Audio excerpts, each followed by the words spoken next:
Welcome to wishful ಅಡುಗೆ ಮನೆ. ನೋಡಿ, ಇಲ್ಲಿ 2 ಮಾವಿನಕಾಯಿನ ತೊಗೊಂಡಿದ್ದೀನಿ. ನನ್ನ ಹತ್ರ ಗಿಡ ಮಾವಿನಕಾಯಿ ಇತ್ತು ಅಂತ ಇದನ್ನು ತೊಗೊಂಡಿದ್ದೀನಿ.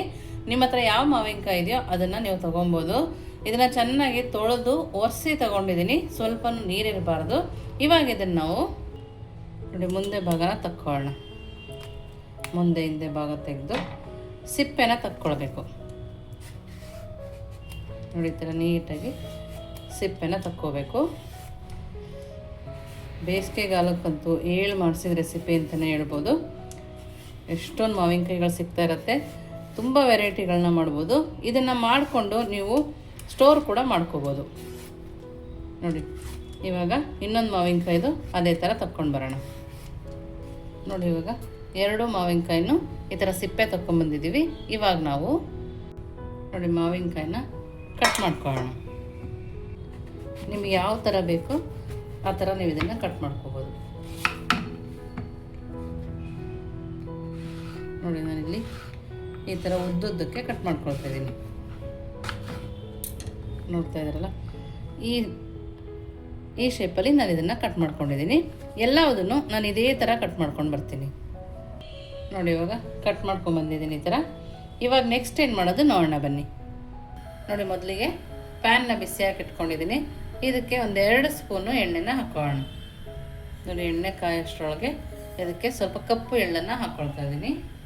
ಹಾಗೆಯೇ ಒಣಮೆಣಸಿನ್ಕಾಯಿ, 1 ಸ್ಪೂನ್ ಆಗುವಷ್ಟು ಸೋಂಪು, 1 ಸ್ಪೂನ್ ಆಗುವಷ್ಟು ಜೀರಿಗೆ, ಇಷ್ಟು ಸ್ವಲ್ಪ ಚಟಪಟ ಅನ್ನೋ ತನಕ ಫ್ರೈ ಮಾಡ್ಕೋಬೇಕು.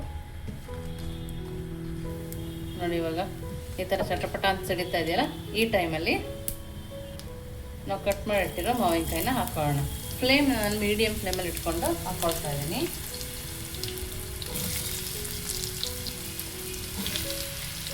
ನಿಮ್ಮ ಮನೇಲಿ ಯಾವುದೇ ಮಾವಿನಕಾಯಿ ಇದ್ರೂ ಕೂಡ ಇದನ್ನು ಮಾಡ್ಕೋಬೋದು. ನೀಟಾಗಿ ಫ್ರೈ ಹಚ್ಕೊಳ್ಳೋಣ.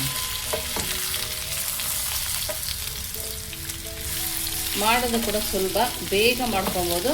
ಮತ್ತು ನೀವು ಸ್ಟೋರ್ ಮಾಡಿ ಕೂಡ ಇಟ್ಕೊಬೋದು.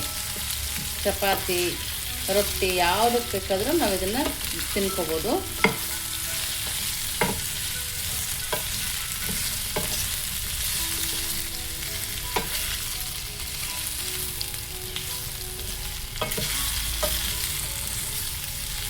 ನೋಡಿ, ಈ ಥರ ನೀವು ಕೈ ಆಡಿಸ್ತಾ ನಾವು ಇದನ್ನು ಸಾಫ್ಟ್ ಮಾಡ್ಕೋಬೇಕು.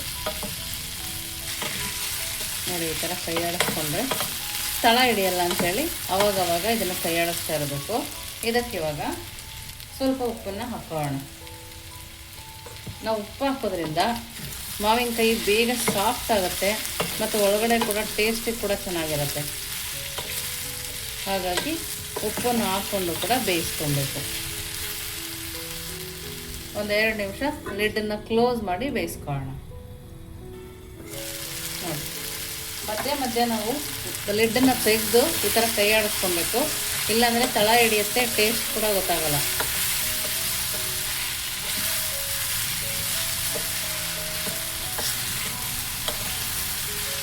ನಾವು ಉಪ್ಪು ಹಾಕಿದ್ರಿಂದ ನೋಡಿ ಎಷ್ಟು ಬೇಗ ಸಾಫ್ಟ್ ಆಗ್ತಿದೆ ಅಂತೇಳಿ. ಇದು ನಮಗೆ ಇನ್ನೂ ಸ್ವಲ್ಪ ಸಾಫ್ಟ್ ಆಗಬೇಕು. ಮತ್ತೆ 2 ನಿಮಿಷ ಲಿಡ್ಡನ್ನು ಕ್ಲೋಸ್ ಮಾಡ್ಕೊಳ್ತೀನಿ.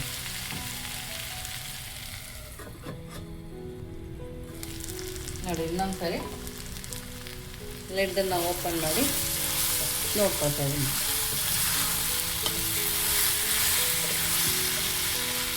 ನೋಡಿ, ಎಲ್ಲೂ ಕೂಡ ತಳ ಹಿಡಿದಿಲ್ಲ, ನೀಟಾಗಿ ನೀರು ಬಿಟ್ಟು ಬೇಯ್ತಾ ಇದೆ. ನೋಡಿ, ನಾವು ಉಪ್ಪು ಹಾಕಿದ್ರೆ ಸ್ವಲ್ಪ ನೀರು ಕೂಡ ಬಿಡುತ್ತೆ, ಆಗ ಸಾಫ್ಟಾಗಿ ಚೆನ್ನಾಗಿ ಬೇಯುತ್ತೆ. ನೀವೆಲ್ಲ ಥರ ಟೇಸ್ಟ್ ಮಾಡಿರ್ತೀರ, ಈ ಥರನೂ ಕೂಡ ಮಾಡಿಕೊಂಡ್ರೆ ತುಂಬಾ ಚೆನ್ನಾಗಿರುತ್ತೆ. ನೋಡ್ತಾ ಇದ್ದೀರಲ್ಲ, ಇನ್ನು ಸ್ವಲ್ಪ ಬೆಂದರೆ ಸಾಕಾಗುತ್ತೆ. ಮತ್ತೆ ಲಿಡ್ಡನ್ನ ಕ್ಲೋಸ್ ಮಾಡಿದ್ದೀನಿ. 1-2 ನಿಮಿಷ ಬೇಯಿಸ್ಕೊಂಡು ಬಂದರೆ ಸಾಕು. ನೋಡಿ, ಇವಾಗ ಚೆನ್ನಾಗಿ ಸಾಫ್ಟ್ ಆಗಿದೆ. ನೋಡ್ತಾ ಇರಲ್ಲ ಎಷ್ಟು ಸಾಫ್ಟ್ ಆಗಿದೆ ಅಂತೇಳಿ. ನಮಗೆ ಇಷ್ಟು ಸಾಫ್ಟ್ ಆದರೆ ಸಾಕು. ನೋಡಿ, ಇಷ್ಟು ಸಾಫ್ಟ್ ಆದರೆ ನಮಗೆ ಸಾಕಾಗುತ್ತೆ. ಇವಾಗ 1 ಸ್ಪೂನ್ ಆಗುವಷ್ಟು ಖಾರದ ಪುಡಿನ ಹಾಕ್ಕೊಳ್ತಾ ಇದ್ದೀನಿ. ನಿಮಗೆ ಖಾರ ಜಾಸ್ತಿ ಬೇಕಾದರೆ ಇನ್ನು ಸ್ವಲ್ಪ ಹಾಕ್ಕೋಬೋದು. 1/2 ಬೌಲು. ನಿಮಗೆ ಸ್ವೀಟ್ ಜಾಸ್ತಿ ಬೇಕು ಅನ್ಸಿದ್ರೆ ಜಾಸ್ತಿ ಹಾಕ್ಕೋಬೋದು. ನಾನಿಲ್ಲಿ 1/2 ಬೌಲು ಬೆಲ್ಲದ ಪುಡಿನ ಹಾಕ್ಕೊಳ್ತಾ ಇದ್ದೀನಿ. ನಾನಿಲ್ಲಿ ಬೆಲ್ಲನ ಕುಟ್ಟಿ ಪುಡಿ ಮಾಡ್ಕೊಂಡಿಲ್ಲ, ಬೆಲ್ಲದ ಪೌಡರ್ ಸಿಗೋದನ್ನೇ ಹಾಕ್ಕೊಂಡಿದ್ದೀನಿ. ನೀವು ಬೆಲ್ಲ ತಂದಿದ್ರೆ ಅದನ್ನು ಪುಡಿ ಮಾಡಿಕೊಂಡು ಹಾಕ್ಕೋಬೋದು. ಆದಷ್ಟು ಪುಡಿ ಹಾಕ್ಕೊಂಡ್ರೆ ಚೆನ್ನಾಗಿರುತ್ತೆ. ನೋಡಿ, ಇವಾಗ ನೀಟಾಗಿ ಕೈ ಹಾಕ್ಕೊಳ್ಳೋಣ.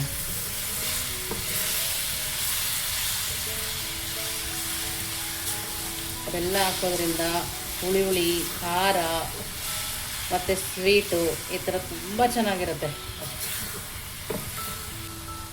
ಈ ಟೈಮಲ್ಲಿ ಟೇಸ್ಟ್ ನೋಡ್ಕೊಂಡು ಉಪ್ಪನ್ನು ಸೇರಿಸ್ಕೋಬೋದು. ನಾನು ಸ್ವಲ್ಪ ಉಪ್ಪು ಬೇಕಂತ ಹಾಕ್ಕೊಳ್ತಾ ಇದ್ದೀನಿ. ನೋಡಿ ಇವಾಗ ಬೆಲ್ಲದ ಜೊತೆ ಕರಗಿ ಮಾವಿನಕಾಯಿಗೆ ಚೆನ್ನಾಗಿ ಹಿಡಿಬೇಕು. ಬೆಲ್ಲ ಕರಗಬೇಕು, ಮಾವಿನಕಾಯಿಗೂ ಹಿಡಿದ್ರೆ ತುಂಬ ಟೇಸ್ಟಿಯಾಗಿರುತ್ತೆ. ನೋಡಿ, ಇವಾಗ 1-2 ನಿಮಿಷ ಲಿಡ್ಡನ್ನು ಕ್ಲೋಸ್ ಮಾಡ್ಕೊಳ್ಳೋಣ. ಫ್ಲೇಮ್ ಮಾತ್ರ ಮೀಡಿಯಮ್ ಫ್ಲೇಮಲ್ಲೇ ಇಟ್ಟಿದ್ದೀನಿ. ನೋಡಿ, ಇವಾಗ ನೀಟಾಗಿ ಬೆಲ್ಲದ ರಸ ಎಲ್ಲ ಬಿಟ್ಟಿದೆ. ನೋಡಿ, ನಾವು ಇದಕ್ಕೆ ನೀರನ್ನೇ ಹಾಕಿಲ್ಲ, ಹಾಗೆಯೇ ನೋಡಿ ರಸ ಬಿಟ್ಟು ಎಷ್ಟು ಚೆನ್ನಾಗಿ ಬೇಯ್ತಾ ಇದೆ.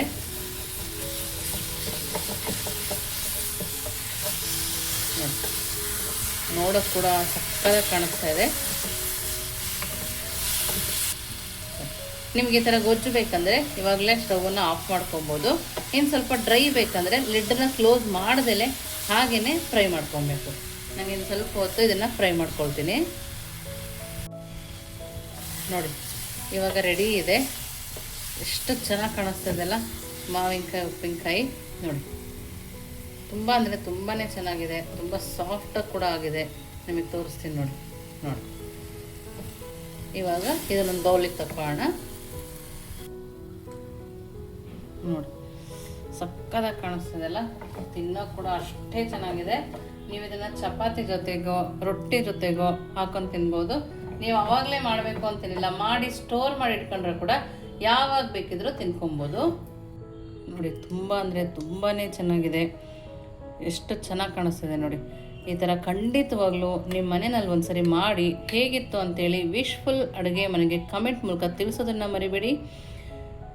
ನೀವಿನ್ನೂ ನಮ್ಮ ಚಾನಲ್ ಲೈಕ್ ಮಾಡಿಲ್ಲ ಅಂದರೆ ಲೈಕ್ ಮಾಡಿ, ಶೇರ್ ಮಾಡಿ, ಸಬ್ಸ್ಕ್ರೈಬ್ ಮಾಡಿ. ವಿಶ್ಫುಲ್ ಅಡುಗೆ ಮನೆಗೆ ಥ್ಯಾಂಕ್ ಯು.